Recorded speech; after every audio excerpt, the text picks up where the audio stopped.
नमस्कार दोस्तों, मैं मुकेश प्रीत सिंह फिर से आपका स्वागत करता हूं आपके अपने YouTube channel NPS coaching classes पर।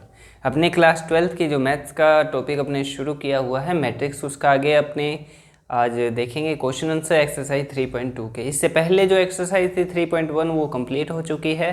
उसके अलावा 3.1 के दो क्वेश्चन 3.2 के दो क्वेश्चन हो चुके हैं, स्टार्टिंग के 1 और 2 नंबर। ठीक है, आगे अपने 3 से आगे कंटिन्यू देखेंगे। 8 के बाद भी कुछ अगर क्वेश्चन हो सके तो, नहीं तो नेक्स्ट वीडियो में करेंगे।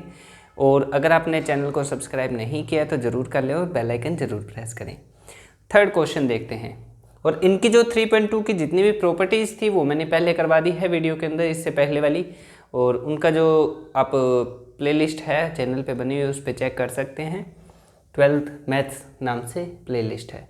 तो मैट्रिक्स 3.2 एक्सरसाइज का थर्ड क्वेश्चन है। If A matrix given and B matrix ये गिवन है, then find the matrix C where A plus B plus A plus 2b plus C equals to 0। और ये जो 0 है ये मैट्रिक्स के साथ आ रहा है इक्वल में, तो ये 0 मैट्रिक्स है। ठीक है, सॉल्यूशन अपने यहाँ देखेंगे पहले थर्ड का। तो इसी अपने इक्वेशन को उठाते हैं।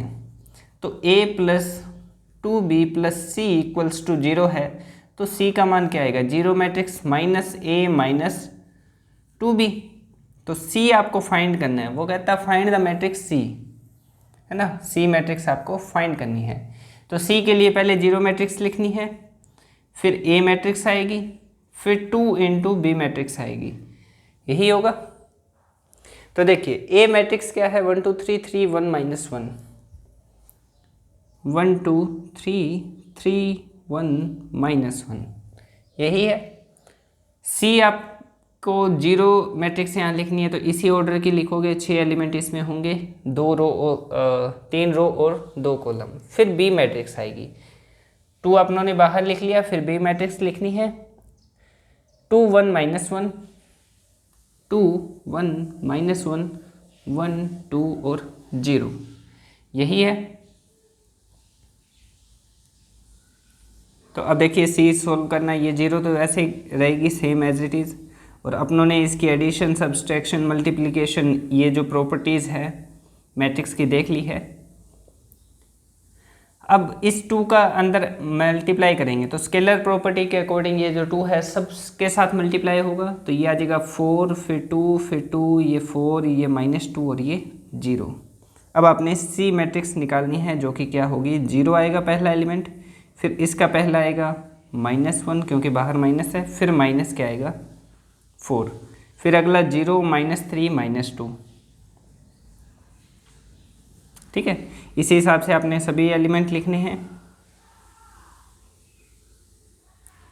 2 3 1 और ये माइनस माइनस +1 हो जाएगा। ये हो गई ए के। फिर बी का लिखेंगे आप 2 + 2 -4 -0। तो सी मैट्रिक्स आपके पास क्या आ जाएगी? सी मैट्रिक्स देखिए क्या आएगी जब आप इसको सॉल्व करेंगे। ऊपर से इरेज कर रहा हूँ, आप वीडियो को पॉज करके देख सकते हैं। सी मैट्रिक्स जो है आपके पास सोल्व करेंगे तो क्या आ जाएगी? -5 -4 -1, फिर -5 -5 और 1, ये आ जाएगी आपके पास सी मैट्रिक्स। ठीक है, सिंपल है। अगला क्वेश्चन देखते हैं, आप इसको नोट कर सकते हैं वीडियो को पॉज करके। If A matrix 2 -1 3 2 and B matrix 0 4 -1 7, then find the value of 3a² - 2b। A square कैसे निकालने थे? ए स्क्वायर निकालने के लिए आपको मल्टीप्लिकेशन के अंदर बताया था कि जब अपने स्क्वायर क्यूब वगैरह निकालनी हो तो उसी मैट्रिक्स को सेम 2 बारी मल्टीप्लाई करना है, स्क्वायर आ जाएगा। क्यूब निकालनी है तो 3 बारी मल्टीप्लाई करेंगे। इसी प्रकार कंटिन्यू चलता रहेगा, है ना। तो अपने देखिए पहले ये मान निकालना है तो इसको लिख लेते हैं 3a² - 2b। इसके लिए अपने को a² चाहिए, तो a आपको दे रखा है। a देखिए कितना है? 3 -1 2 -1 3 2, ये है। तो जब आप a² निकालेंगे तो a को 2 बार मल्टीप्लाई करना पड़ेगा। इसी का मल्टीप्लाई इसी से। मल्टीप्लाई आपको करना आता है, जिनको नहीं आता वो पिछली वीडियो देख लें।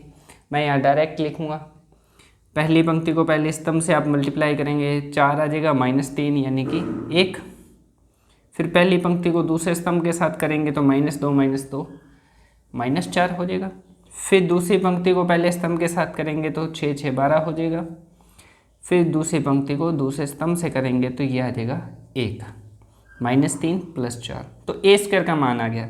अब इस इक्वेशन में वैल्यू पुट कर दीजिए, 3a² - 2b इक्वल आएगा 3 1 -4 12 1 -2b का मान कितना है, b का मान रख देंगे यहाँ 0 4 -1 7, 0 4 -1 और 7। मल्टीप्लाई करना है, सिंपल स्केलर प्रॉपर्टी के थ्रू सबके साथ मल्टीप्लाई होगा।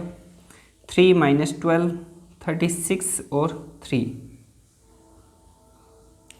इसी प्रकार 2 का करें, चाहे आप -2 का अंदर मल्टीप्लाई करें, -2 करेंगे तो बाहर प्लस आ जाएगा। मैं एज इट इज़ 2 का मल्टीप्लाई कर रहा हूँ तो ये 0 8 -2 और 14। अब देखिए मान निकालना है, इसका मान क्या आ जाएगा आपके पास, 3 - 0 3 12 - 8 -20 36 + 2 38 3 - 14 -11। ये आपका आंसर है। सिंपल है बिल्कुल। आगे देखिए 5th क्वेश्चन क्या दिया है, आप इनको नोट कर लीजिएगा आराम से। 5th क्वेश्चन में वो कहता है ए और बी की वैल्यू अगर गिवन है तो ए बी बी ए के इक्वल नहीं है। ये आपको प्रॉपर्टी बताई थी मल्टीप्लिकेशन के अंदर, प्लस के अंदर जो है ये कम्युनिकेट करते हैं, है ना, एक दूसरे को, चाहे आप a + b कीजिए चाहे b + a कीजिए, इक्वल होगा। लेकिन मल्टीप्लाई के लिए ए बी और बी ए आपस में इक्वल नहीं होते, ये ध्यान रखना है। ए बी और बी ए आपस में इक्वल नहीं होंगे, इसका मतलब क्या है कि हो सकता है किसी के अंदर हो किसी में ना हो। तो अपने ए बी निकालेंगे, पहले ए और बी का मल्टीप्लाई करेंगे। यहाँ मैं ऊपर लिख लेता हूँ ए बी। ए देखिए क्या है, 0 1 2 3 3 2 1 0, और बी क्या है, सेम यही है 0 1 2 3 3 2 1 0। तो ए बी का मान निकालना है, ठीक है, सही मान लिखे हैं बिल्कुल। अब ए बी मान निकालेंगे, पहली पंक्ति को पहले स्तंभ से गुणा करेंगे तो क्या आ जाएगा आपके पास, पहला एलिमेंट 0 का 0 से, 1 का 1 से, 2 का 2 से, 3 का 3 से, तो 9 10 और 4 14 आ जाएगा ये। फिर इसका पहली पंक्ति का दूसरे स्तंभ के साथ होगा तो 0 4। फिर ऐसे ही इसका इसके साथ करेंगे तो ये 4 आ जाएगा, इनका इनके साथ करेंगे तो 14। अब बी ए निकालना है, बी ए में बी वाला मान पहले लिख लेंगे अब, और ये मान बाद में, ए का मान बाद में आ जाएगा 0 1 2 3 3 2 1 0। मल्टीप्लाई करेंगे पहली पंक्ति का पहले स्तंभ के साथ, क्या आएगा 9। फिर पहली पंक्ति का दूसरे स्तंभ के साथ क्या आएगा 6। फिर इसका तीसरे के साथ 3 और फिर 0। फिर दूसरी पंक्ति का इन चारों के साथ होगा। तो ये देखिए मैट्रिक्स जो है दोनों का ऑर्डर ही सेम नहीं है, ये 2 क्रॉस 2 की बनेगी और ये किसकी बनेगी 4 क्रॉस 4 की। इसको आप आगे कर लीजिएगा जो भी आएगा मन। तो आप ये लिखेंगे कि ये तो 2 क्रॉस 2 की है मैट्रिक्स, 2 पंक्ति 2 स्तंभ है, इसमें 4 पंक्तियाँ 4 स्तंभ है। 1 2 को आप इस पूरे के साथ करोगे, कर ही देते हैं। देखिए 1 और 2 को आप इस पूरे के साथ ऐसे सेम करेंगे, पहले स्तंभ दूसरे तीसरे चौथे के साथ, तो ये आ जाएगा 6 4 2 और 0। फिर इसका करेंगे तो ये सेम आ जाएगा 3 2 1 0। फिर आ जाएगा 0 0 0 0। एक सेकेंड, ऊपर भी होगा मल्टीप्लाई, इसका फिर इसके साथ करेंगे तो ये आ जाएगा 5। फिर इसके साथ करेंगे 4 और फिर आ जाएगा 3। फिर इनका करेंगे तो ये आ जाएगा 3, फिर 4, फिर 5 और फिर आ जाएगा 6। फिर लास्ट वाला करेंगे तो ये 0 आ जाएगा, फिर 3 6 और फिर 9, ये आएगी। ठीक है, आप नोट कर सकते हैं, आराम से कीजिएगा, गलती ना करें जल्दबाजी के अंदर, और सारे के सारे क्वेश्चन आप करके देखें खुद। ठीक है, ये आपका क्वेश्चन हो गया 5th। अब 6th क्वेश्चन को देखते हैं। आपको f(x) फंक्शन दिया हुआ है एक इस हिसाब से कि cos x minus sine x 0 sine cos 0 0 0 1। अगर ये मैट्रिक्स है आपकी f(x) तो f(a) f(b) इक्वल होगा f(a) प्लस b के। यानी पहले आप एफ ए निकालेंगे, फिर एफ बी निकालेंगे, फिर आप एफ ए प्लस बी निकालेंगे। तो उनके अंदर आप फिर करके देखें क्वेश्चन कि F A into F B करते हैं तो वो इक्वल आता है किसके, एफ ए प्लस बी के। तो एफ ए निकालेंगे पहले। तो जहाँ जहाँ देखिए फंक्शन क्या दिया है एक्स के अंदर, तो जहाँ एक्स है अगर यहाँ ए चाहिए, एफ ए चाहिए मुझे, तो एक्स जहाँ जहाँ है वहाँ वहाँ ए आ जाएगा। तो क्या बनेगा, कोस ए माइनस साइन ए 0 0 1, और यहाँ आ जाएगा साइन ए और कोस ए। ठीक है, इसी प्रकार एफ बी निकालूँ अगर मैं, तो एफ बी क्या आ जाएगा, कोस बी हो जाएगा माइनस साइन बी हो जाएगा 0 0 1 0 0 साइन बी, और यहाँ आ जाएगा कोस बी। ठीक है, अब आपको क्या करना है, क्वेश्चन के अकॉर्डिंग एफ ए इंटू करना है एफ बी से। ये है आपकी लेफ्ट हैंड साइड, ये वाली। तो सॉल्व करते हैं, दोनों का मल्टीप्लाई करना है। पहले आ जाएगा कोस ए माइनस साइन ए 0 0 1, फिर आ जाएगा साइन ए कोस ए 0 0। ठीक है, फिर इसी के बाद दूसरा आ जाएगा मल्टीप्लाई के लिए cos B minus sine B 0 0 1, ऐसे यहाँ आ जाएगा sine B cos B 0 0। B वाला है तो बी आएगा, ए वाले में ए। अब मल्टीप्लाई करने का तरीका आप सभी को पता है, पहली पंक्ति पहला स्तंभ, तो इसका इसके साथ मल्टीप्लाई करेंगे, क्या आ जाएगा, कोस ए कोस बी माइनस साइन ए साइन बी। फिर पहली पंक्ति दूसरा स्तंभ करेंगे तो माइनस साइन बी कोस ए माइनस कोस बी साइन ए, फिर 0। ठीक है,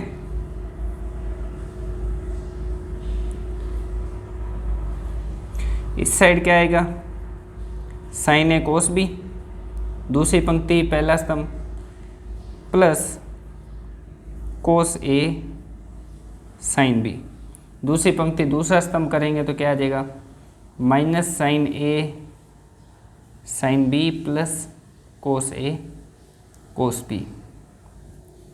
ठीक है, आप आवाज़ आ रही है आपको, अगर कुछ दिख ना रहा हो, छोटा हो, तो आप सुन करके लिख लें, साइन ए साइन बी प्लस कोस ए कोस बी।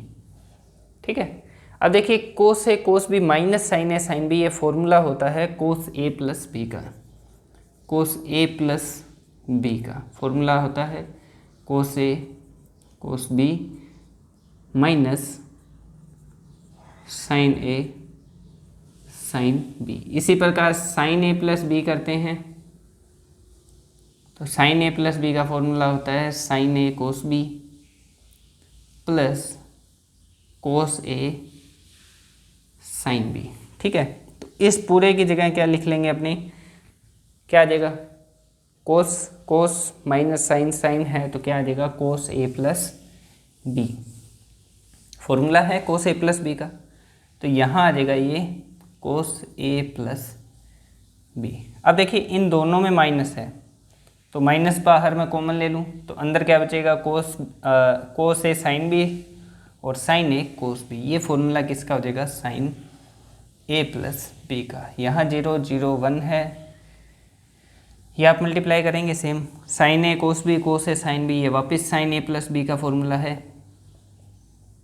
फॉर्मूले ये दो यूज़ हो रहे हैं।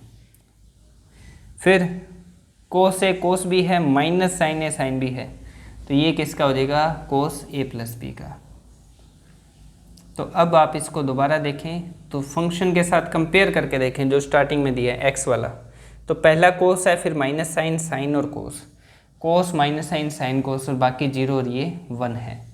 तो अब ये फंक्शन किसके लिए काम कर रहा है, एक्स की जगह कौन आ गया, अब ए प्लस बी सब के अंदर है ना। तो ये F A into F B लेके चले और मान क्या आ गया, F A plus B right hand side के इक्वल आ गया। देख लीजिए आराम से। अब अपने अगला क्वेश्चन करते हैं 6 तक हो गए हैं। 7th क्वेश्चन देखिए क्या लिखा है। वो कहता है इफ़ ए और बी गिवन है then prove that A B का ट्रांसपोज इक्वल होता है B transpose into A transpose. आपको ट्रांसपोज वाली इन्वर्स वाली प्रॉपर्टी तभी बताई थी कि इन्वर्स या ट्रांसपोज के अंदर एक सिस्टम रहेगा कि जो एलिमेंट बाद में लिखी है, जो मैट्रिक्स बाद में लिखी है, उसका ट्रांसपोज अगर अपनी ब्रैकेट ओपन करेंगे तो पहले होगा, है ना। तो इसी प्रकार ए बी का ट्रांसपोज करना है तो पहले किसका होगा, बी का ट्रांसपोज, और उसके बाद ट्रांसपोज होगा किसका, ए का। वही इसके अंदर क्वेश्चन में प्रूफ करना है। तो 7 नंबर क्वेश्चन देखिए, ए आपको दे रखा है, पहले अपने ए बी निकालेंगे फिर उसका ट्रांसपोज करेंगे। तो ए इंटू बी लिख लेता हूँ मैं डायरेक्ट। तो ए है 4 2 -5 103, बी है आपके पास 6 -7 0 -1 2 5 102। तो बताइए पहली पंक्ति पहले स्तंभ को करेंगे तो क्या आएगा, 6 का 4 से होगा 24, -2 -5 यानी 24 में से 7 माइनस हो जाएंगे, क्या बचेगा 17। फिर पहली पंक्ति दूसरा स्तंभ करेंगे तो 28 माइनस के प्लस के 4 तो क्या बचेगा -24। फिर लास्ट करेंगे पहली पंक्ति तीसरे स्तंभ के साथ तो 0 हो जाएगा, फिर 10 और फिर 10 यानी कि 0। फिर दूसरी पंक्ति पहला स्तंभ क्या आएगा, 6 और 3 यानी कि 9। फिर इसका करेंगे इसके साथ तो क्या आ जाएगा -7। फिर इसका इसके साथ करेंगे तो क्या आ जाएगा 6। ये आ गया ए बी। अब ट्रांसपोज करेंगे जैसा कि क्वेश्चन में है कि ए बी का ट्रांसपोज कीजिए, तो ट्रांसपोज में रो कॉलम आपस में चेंज हो जाएंगे, ठीक है। ये आ चुका है। अब ये तो आ गई लेफ्ट हैंड साइड। अब अपने राइट हैंड साइड को सोल्व करते हैं, बी ट्रांसपोज ए ट्रांसपोज। तो पहले बी का ट्रांसपोज करते हैं, तो डायरेक्ट लिख रहा हूँ बी का ट्रांसपोज। बी तो आपको पता ही है, बी का ट्रांसपोज क्या आ जाएगा, 6 -7 0, फिर आ जाएगा -1 2 5, फिर आ जाएगा 102 इनटू ए का ट्रांसपोज। साथ ही में लिख रहा हूँ मैं, आप यहाँ बी का ट्रांसपोज लिख सकते हैं अलग अलग। मैं यहाँ पहले बी का ट्रांसपोज कर दिया, अब ए का ट्रांसपोज इसी के साथ करके मल्टीप्लाई कर दूंगा। ए ये है, ए का ट्रांसपोज करेंगे क्या आएगा 4 2 -5 103। मैंने पहले बी का ट्रांसपोज लिख दिया है, फिर ए का ट्रांसपोज लिख दिया है। अब इनका क्या करना है, सिंपल मल्टीप्लाई करना है, जो कि क्या आएगा, पहली पंक्ति पहला स्तंभ करेंगे, ठीक है। तो वही 24 - 7 क्या बचेगा 17। पहली पंक्ति दूसरा स्तंभ करेंगे तो क्या बनेगा 6 और 3 9। देखिए यहाँ तक सेम है, पहली पंक्ति 17 9, यहाँ भी 17 और 9, ठीक है। दूसरा करेंगे 28 + 4 यानी कि -24, और इसको इसके साथ करेंगे -7। दूसरा देख लीजिए -24 और -7। तीसरा चेक करते हैं, तीसरी पंक्ति पहला स्तंभ करेंगे मल्टीप्लाई तो क्या आ जाएगा -10 + 10 0, और इसके साथ करेंगे तो क्या आ जाएगा 6, तो 0 और 6। तो left hand side right hand side आपस में इक्वल आ गई है, यही अपने को प्रूफ करना था। ये हो गया आपका क्वेश्चन नंबर 7। क्वेश्चन नंबर 8 देखते हैं। अब आपको मल्टीप्लाई करना है 3 मैट्रिक्स का। 3 नंबर को अगर आप डायरेक्टली मल्टीप्लाई करना चाहें तो पहले किन्हीं भी 2 को आप मल्टीप्लाई करेंगे और उसके बाद उस नंबर को तीसरे से। फॉर एग्जांपल आपको मान लो कि 2 3 और 5 को गुना करना है, तो आप किन्हीं भी 2 नंबर को पहले मल्टीप्लाई करेंगे, उसके बाद तीसरे के साथ उसका मल्टीप्लाई होगा। ऐसे तो नहीं है 2 3 5 का इकट्ठा ही कर दोगे, पॉसिबल ही नहीं है। तो पहले 2 का 3 के साथ या 5 के साथ होगा, 2 3 6, 6 को फिर 5 से करोगे 30, या फिर 2 का 5 से करो फिर 3 से करो, या 5 और 3 का करो फिर 2 के साथ करो। तो कहने का मतलब 3 आपको दिए हुए नंबर, तो आप उनमें से कोई 2 पहले करेंगे मल्टीप्लाई। सेम यहाँ है, इन तीनों का मल्टीप्लाई आपको ये प्रूफ करना है। तो पहले अपने इन दोनों को मल्टीप्लाई कर लेंगे, जो इनका रिजल्ट आएगा उसको इसके साथ, ठीक है, एज इट इज़ लिखते हैं। तो पहले मैं इसका मल्टीप्लाई करके लिख दूँ। पहली पंक्ति पहला स्तंभ क्या आएगा, ax + hy + gz, ठीक है। और साथ में ये जो अलग से तीसरी जो मैट्रिक्स है ये ऐसी की ऐसी है, ये वाली। अब इसमें पहली पंक्ति दूसरा स्तंभ करेंगे, एक ही पंक्ति के अंदर लिखा जाएगा ये, क्योंकि पहली पंक्ति चल रही है, पंक्ति एक ही बनेगी इसमें। तो ये आ गया पहला, ठीक है। अब पहली पंक्ति दूसरा स्तंभ करेंगे तो क्या आएगा, H X plus B Y plus F Z, ठीक है।